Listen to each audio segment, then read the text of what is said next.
YouTube, what's going on? It's your boy Buddha back in the building for another Last Cloudia unit reveal showcase video. By now, everyone who's going to watch this video has probably already seen that Last Cloudia is going straight from the 4th year anniversary into a new collab, specifically a code Geass Collab with 2 new characters that they're introducing to the game. But as we know with collabs, they do unit releases week to week. So first we're getting Lelouch. Y'all can correct me. Again, another collab which I am just not familiar with on a personal level. However, I do know of Code Geass. I respect its popularity and the fact that it was one of the older OG anime that really stuck out back in the day. A little bit niche, but that's how Class Cloudia is, right? It just makes sense. They work with other little niche things in the anime and gaming space. Maybe not super niche, right? It's got a big following, but it's just more of like a cult classic in my eyes as a mainstream weeb. But, however, we need to get into what this guy's bringing to the table because your boy Buddha's not a morning person. I need to edit this, get it up and ready for y'all before work. Apologies for the lack of videos since I've said I was coming back to making them.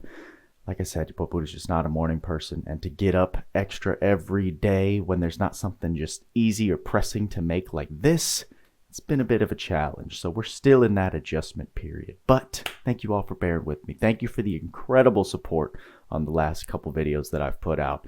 Y'all are getting like crazy amounts of likes on these videos. So if you were happy for your boy to be back, tell me with that like button. Hit it, and let's get into what Lelouch is bringing to the game.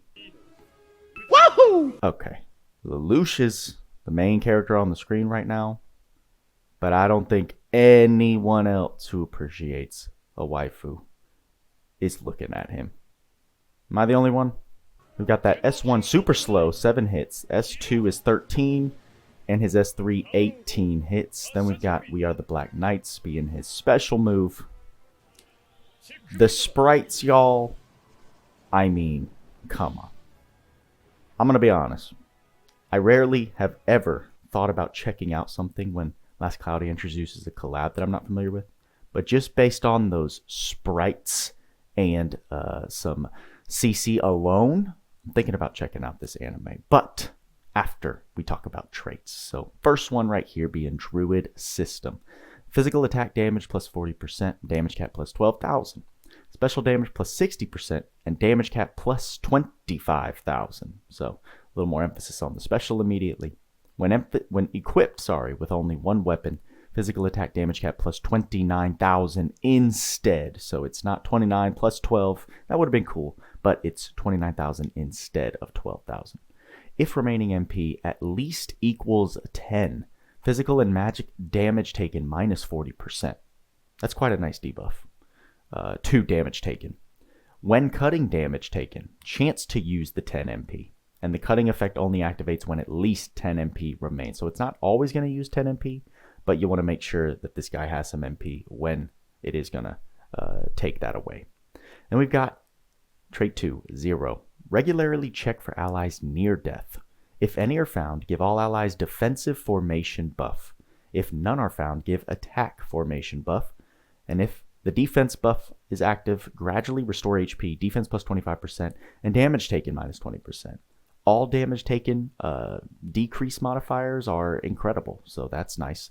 And then the attack buff active, skill and magic attack damage plus 30%, and damage cap plus 5,000. So immediately supporting the team with a very, very nice damage boosting. It doesn't say that only one can be active at a time, so I wonder if you can have both, right? It starts out with giving that attack formation buff, and then has this set interval to check allies near death, which then would also give them this defensive formation buff.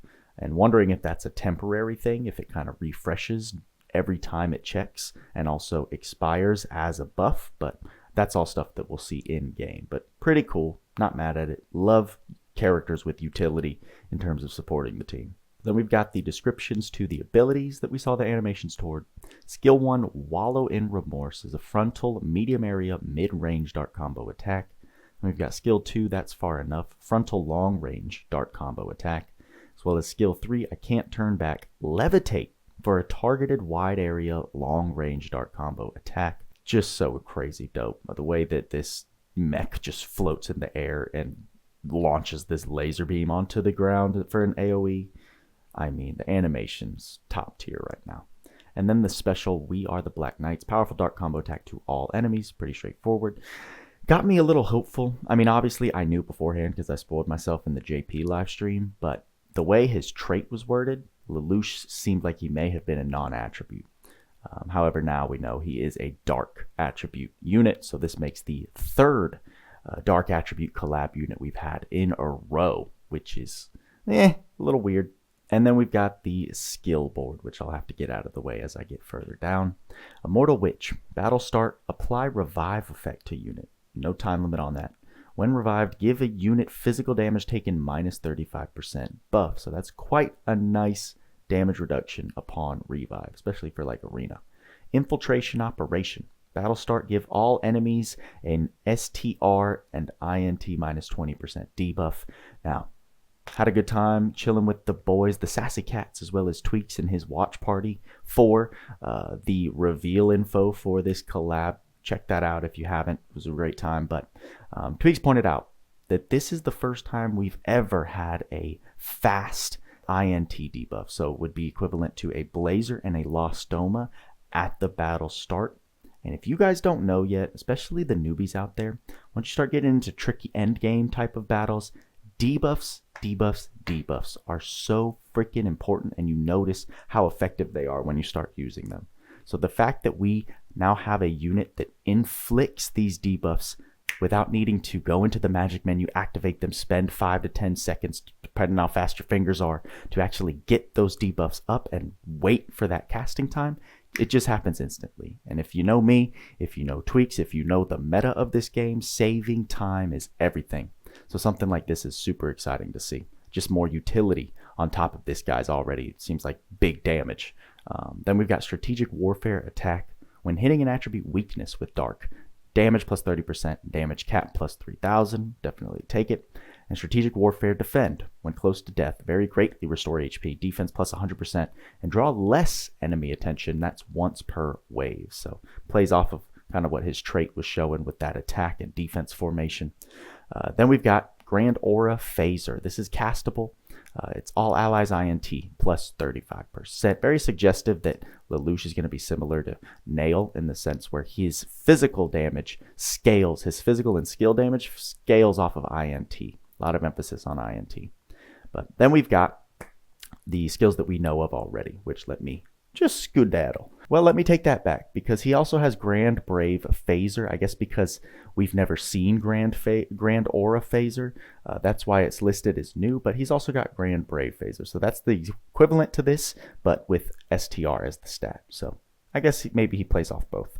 HP up max, Heroism up 2, Esoteric up 2, Critical up 2, Advanced Aim Vitals, Guard Vitals, Royal Armor, Auto Advanced Circle, Auto Fort, Auto Haste, Shockwave 2, Pose of Victory, Maglion, Dark Drive, Dark High Drive, Dark Attack Raise 2 and 3, Machine High Boost and Mega Boost. We've got Special Boost 3, Giant Killing 2, Dark Weapon Breakthrough 2, Thaumaturgy Ring Plus, Quick Trigger, and Piercing. So some pretty standard modifiers in that kit. Nothing super heavy stands out to me other than the fact that dude's coming with 0 Slayers, right? So definitely going to want to save SC to add Slayers as well as anti-type boost. But other than that, that's pretty easy to do, right? As a new account, you just have to play this game long term in order to accumulate all the arcs with the appropriate Slayers to cover all typings. And once you're able to do that, once you're able to make flexible builds where you're constantly changing out appropriate skills for the type of battle you're going into, dude's going to have no issue with his damage caps, right? Let's move on to the Ark. Oh, how could I forget this? The new magic. Let me pause it right there so we can read it. We've got the Power of Absolute Obedience. So, at first glance, this might look a little more exciting than after I thought for a second. Because this is the first time we're getting time stop back. Applicable time stop in the same fashion that we used to know it on the once OP Guardian Angel Lukiel. For those of you who don't know, she has a very similar thing where using her special activates this like time freezes. She's the only one that can move. She gets a ton of SET recovery speed, so she can just spam skills as nothing else can move. Back in the day, and in PvE, most PvE content, this is extremely powerful. I think new players and all players are just going to love using this on their own time, like during story battles, maybe during a tricky fight, just to activate this and spam a ridiculous ton of damage from Lelouch, having his skills charge extremely fast. It's going to feel good. It's going to be a good time. However, the problem is nowadays, Last Cloudia has been making it their mission to take the meta away from making something like this so good. And what I mean by that is not that this is a bad thing by any means, but in terms of more endgame type mentality with Last Cloudia.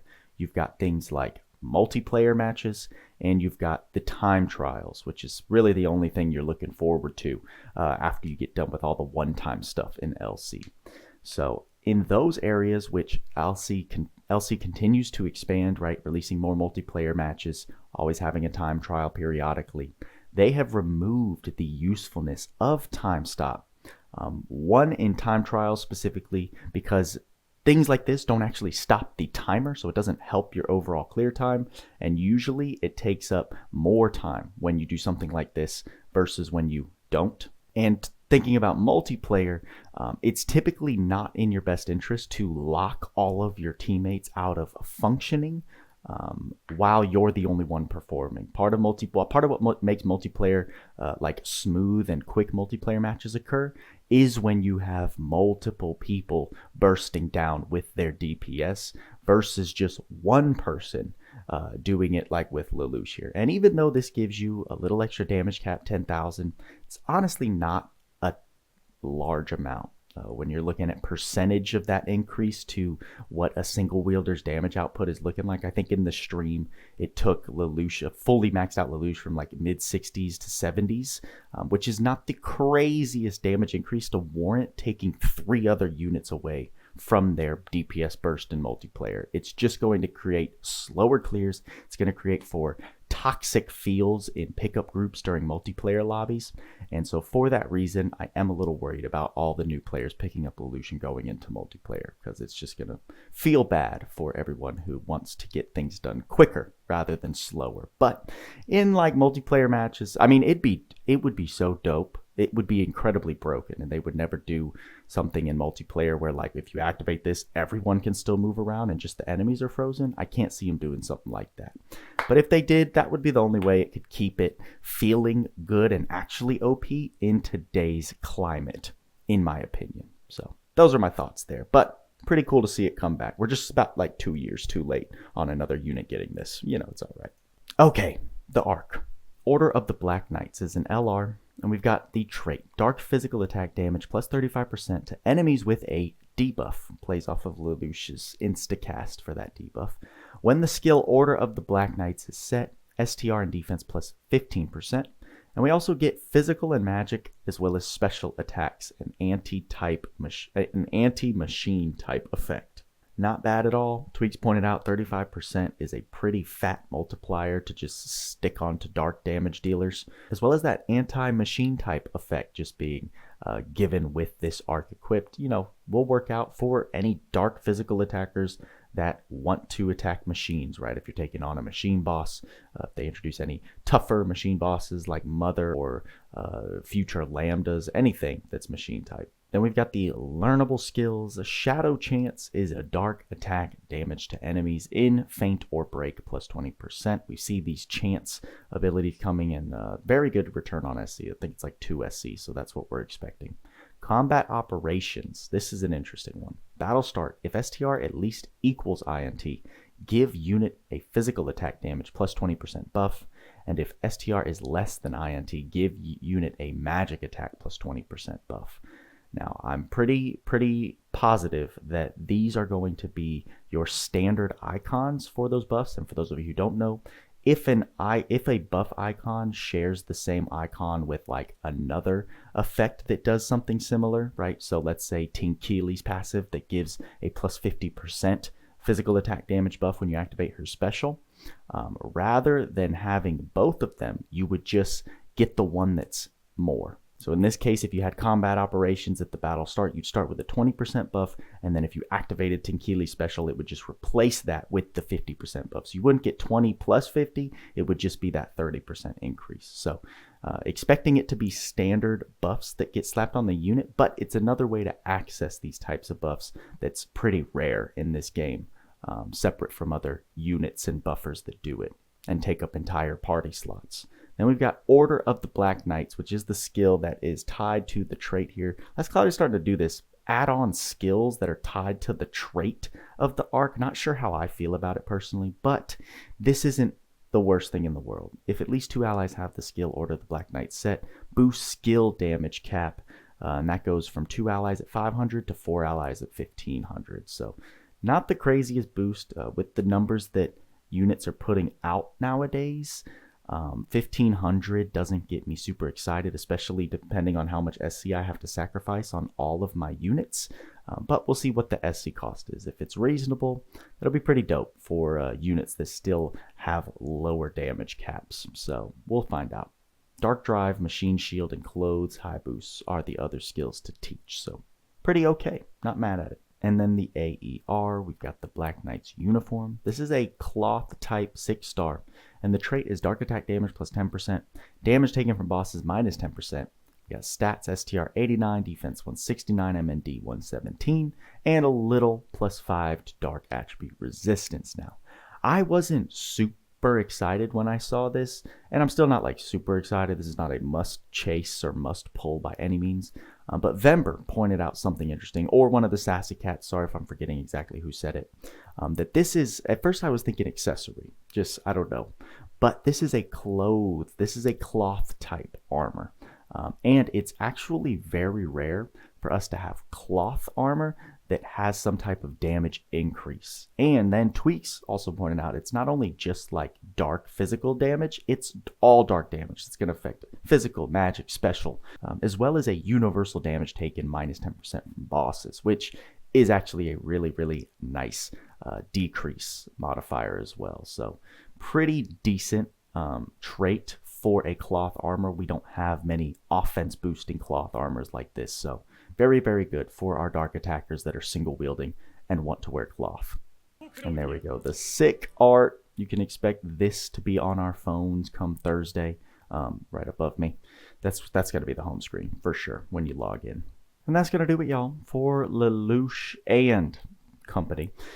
We've got another character dropping in next week, so we'll get that info shorter than we usually expect in those 2-week intervals.